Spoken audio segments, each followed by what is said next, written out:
रुखसार, तुम्हें अपनी नई जिंदगी की पहली सुबह मुबारक हो। तुम्हें भी सलमान। बहुत बहुत शुक्रिया। सलमान, चलो अबू बुला रहे हैं। अब चलो।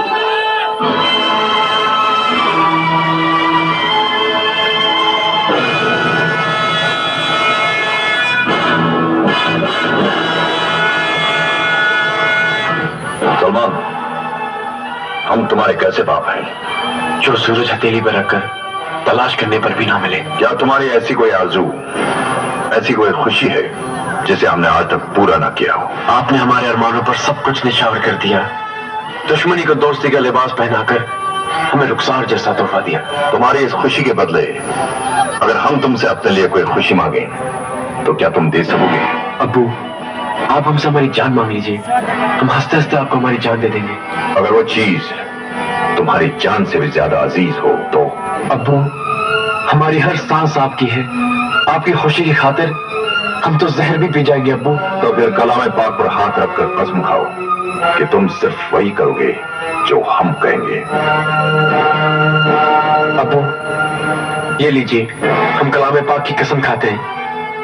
मांगिए हमसे क्या चाहिए, हम वही करेंगे जो आप कहेंगे। बेटे, अगर कोई फूल तुम्हें बेहद पसंद आ जाए और उस फूल के तमाम कांटे तुम्हारे अब्बू जान के सीने में सुइयों की तरह चुभो दिए जाए तो फिर तुम क्या करोगे? अब्बू, हम उस फूल का ख्याल अपने दिल से निकाल देंगे। तो निकाल दो रुखसार को इस हवेली के बाहर।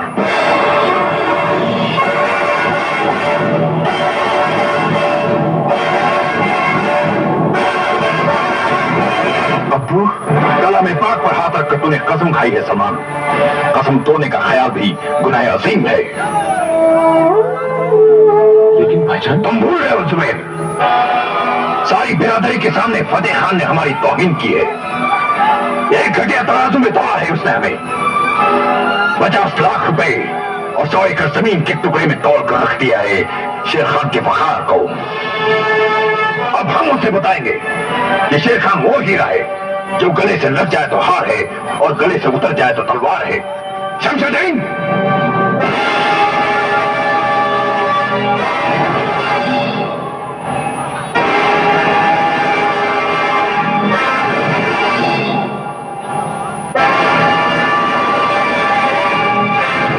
ये लो तुम्हारे बाप की लगाई हुई बोली, और ये लो 100 एकड़ जमीन के कागजात। अब जाकर अपने बाप से कहना कि शेर खान ने हक पहरा अदा कर दिया है।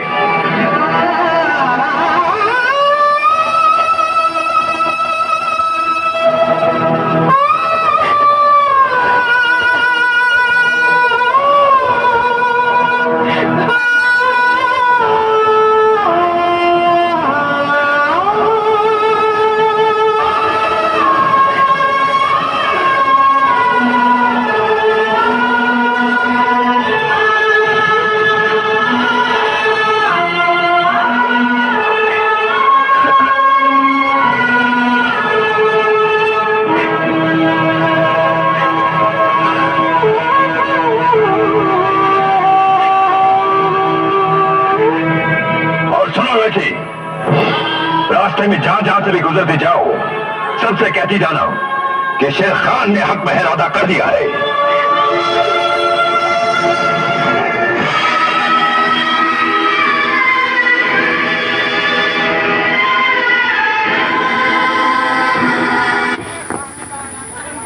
बाबा जानी, रुखसार की याद आ रही है? हाँ बेटा,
बात का खौफ था।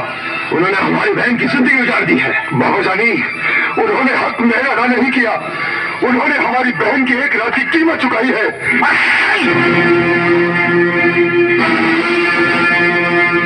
फिर कभी ऐसी बेहुदा बात जबान से निकाली तो जबान काट कर फेंक दूंगा। बाबा जानी, आप मेरे मुंह पर चाहे जितने भी तमाचे मार लीजिए, मगर जिल्लत का जो तमाचा उन हरामजादों ने हमारे मुंह पर मारा है, उसकी गूंज सिर्फ यही कह रही है बाबा जानी कि उस हवेली में हमारी बहन की जिंदगी नहीं बच सकती, नहीं बच सकती बाबा जानी। मगर अब शेर खान के पूरे खानदान को मैं बताऊंगा।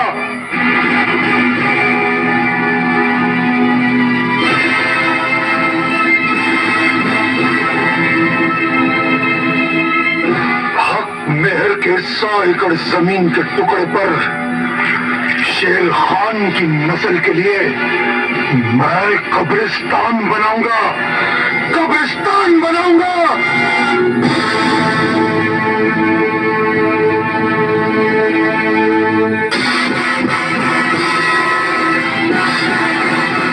शौकत, बाबा जानी, चलिए। ठहरो फतेह, पागल हो गए हो? खून बहाने से रिश्ते टूटते हैं। ऐसे नाजुक मोड़ पर गुस्से और जज्बात से नहीं, होशो हवास से काम लेना चाहिए। अम्मी साई, आज शेर खान नहीं या हम नहीं। ठहरो,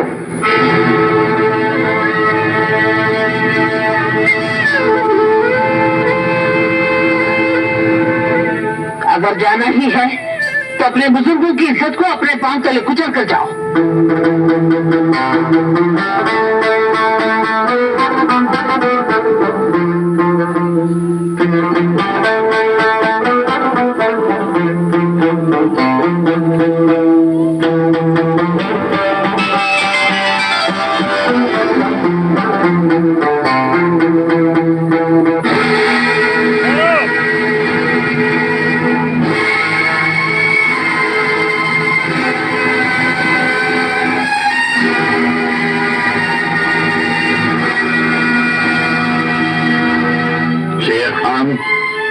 बेटी के रिश्ते कांच का खिलौना नहीं होते जिनसे दिल बहल गया और तोड़कर घर के बाहर फेंक दिया।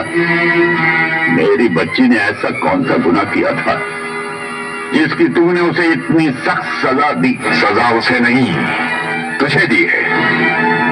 गुनहगार वो नहीं, तू है। अब शेर खान की हवेली के साए में आ ही गया है तो जवाब भी देता जा। मेरा दादा आसिफ खान, परदादा गुल खान और चाचा शाहरुख खान, इनमें से कौन है जिसे तू नहीं जानता? इस खानदान के बेटे की जमानत मांगने की जरूरत कैसे की तूने? बोल। हक मेहर तो हमने अपने रुखसार की हिफाजत के लिए मांगा था, अपने लिए नहीं।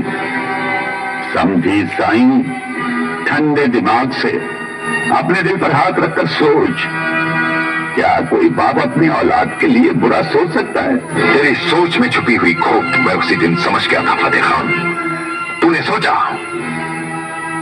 कि 50 लाख रुपए और 100 एकड़ जमीन के नीचे दबकर शेर खान दफन हो जाएगा, खामोश हो जाएगा, बारात लेकर वापस लौट जाएगा। तूने मेरी जिल्लत देखनी चाहिए थी, जिल्लत। इसीलिए हक मेहर का ढोंग रचाया था तूने। बाप होने के नाते अपनी बेटी के लिए हक मेहर मांगने का हमें हक था। तेरा जो हक था हमने अदा कर दिया। अब जाकर हमारी दी हुई जमीन पर ट्रैक्टर चला, उन नोटों के तकिए बनाकर चैन की नींद सो जा।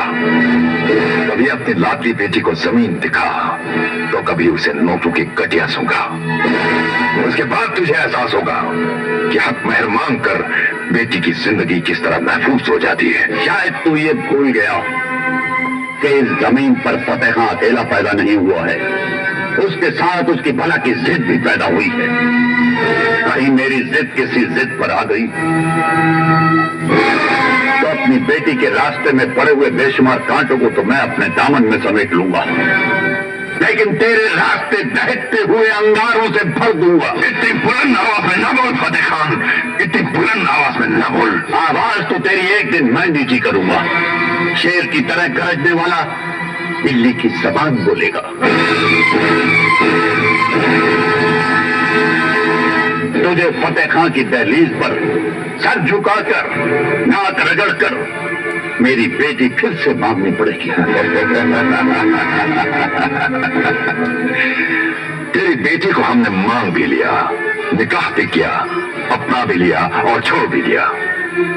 रही बात घर बसाने की फतेह खान, अब घर तो तभी बसेगा जब तू हमारे सामने घुटने देखकर, हाथ फैलाकर रहम की भीख मांगेगा।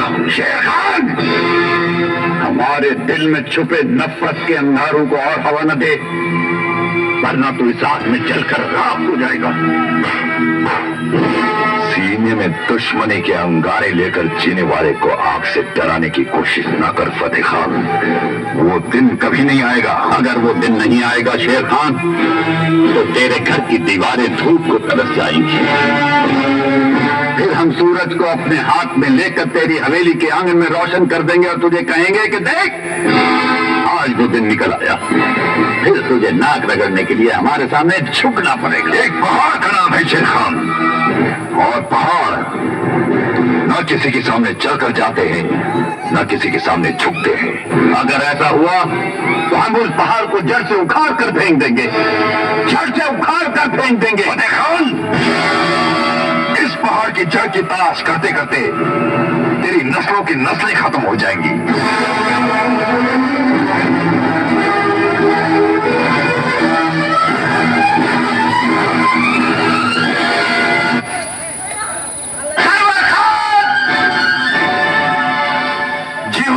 रुखसार बच्चे के साथ भाग गई है, उसका पीछा करो और जहां मिले उससे बच्चा छीन कर जिंदा दफन कर दो और रुखसार को वापस ले आओ। जाओ।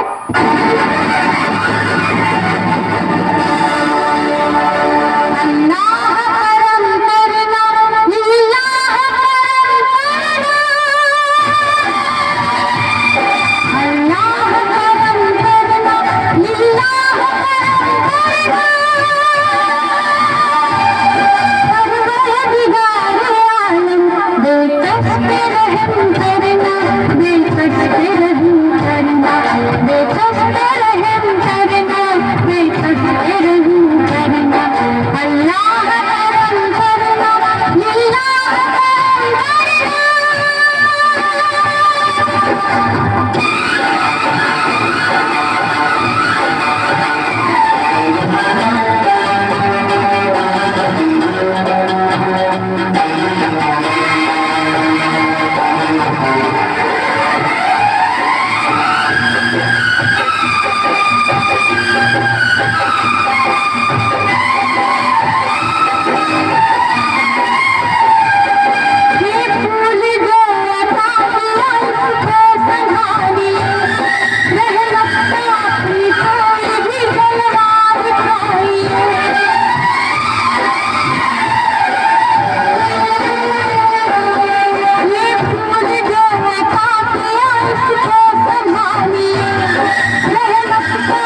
सिंह, भजन सिंह।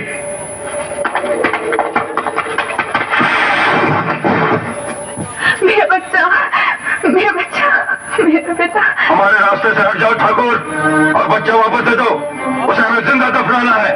फतेह खान साहब के हुक्म के आगे मत आओ ठाकुर। ऐसा हुक्म फतेह खान तो क्या, अगर हमारा भगवान भी दे दे तो हम उसके भी हुक्म के आड़े आ जाएंगे। रुखसार हम राजपूत भाइयों की बहन है। हमारी बहन और उसकी औलाद की रक्षा के लिए हम तुम्हारी जान ले भी सकते हैं और अपनी जान दे भी सकते हैं। इससे पहले कि हम तुम्हारे खून से होली खेलें, निकल जाओ यहाँ से। फतेह खान साहब का हुक्म हम अपनी जान देकर भी पूरा करेंगे।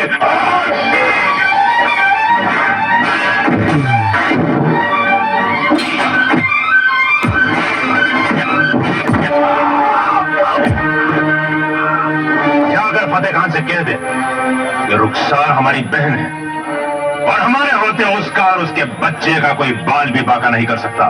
जा। सज्जन साईं, लाओ ये बच्चा हमें दे दो। इस बच्चे तक पहुंचने के लिए आपको हम पांचों भाइयों की लाशों से गुजरना होगा। सज्जन साईं, दुश्मन की औलाद को मौत तक पहुंचाने के लिए आज मैं लाशों के समंदर से भी गुजर जाऊंगा। इसकी मौत मेरे दुश्मन के दिल का सबसे गहरा जख्म होगा। दुश्मन से पहले इस माँ के दिल पे लगने वाले जख्म के बारे में सोचो काका साहब। इस वक्त मुझे अपने इंतकाम की मंजिल तक पहुंचने के सिवाय और कुछ नहीं सोचना। सज्जन साईं, इतने खुदगर्ज न बनो काका साहब कि हम पांचों भाई आपके दुश्मन बन जाएं। लाओ इस बच्चे को मेरे हवाले कर दो, वरना तुम्हें भी गोलियों से छलनी कर दूंगा। काका साहब, माँ की गोद से छीनकर शायद आप इस बच्चे को खत्म भी कर देते। अगर हम इसके 5 मामा हैं और 5 मामा में 10 माँ हैं, जिस बच्चे के सर पर 10 माओं का साया हो उसे मौत का साया छू भी नहीं सकता।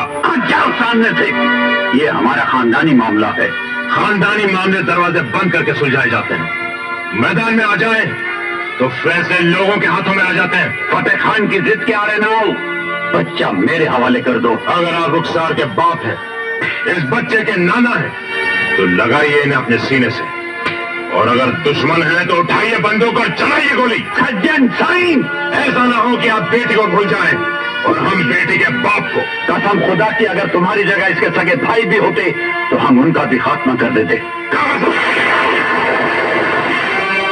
शेर खान, फतेह खान, गोली तो हम तुम्हारे सीने पर भी दाग सकते थे, लेकिन अगर हमने तुम्हें मार दिया होता तो रुखसार का घर बसाने के लिए हमारे सामने घुटने टेककर माफी मांगने कौन आता? शेर खान, सोचा था कि तेरे पोते को मारकर दादा को भी खत्म कर दूंगा, लेकिन लगता है कि आज तुम दोनों को एक ही कब्र में दफनाना फतेह खान का मुकद्दर बन गया है। जिद की ये जंग सिर्फ तेरे और मेरे बीच है फतेह खान।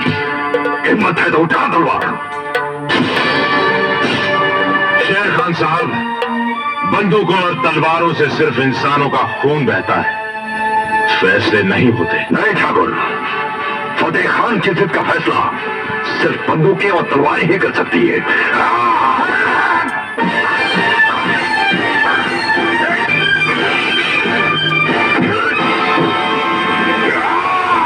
नहीं अबू, नहीं।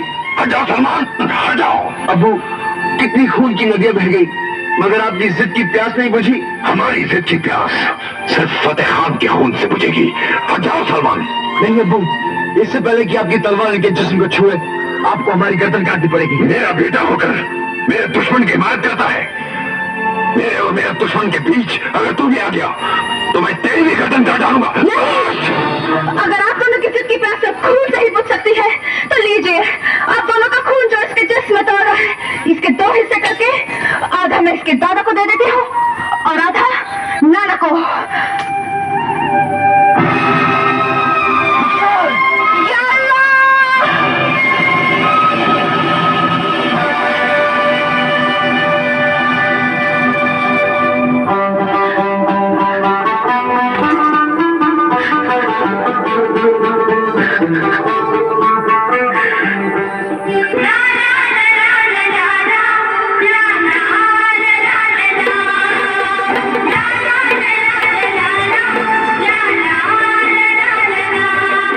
बेटे, हमारे लाडले और रुखसार को लेकर घर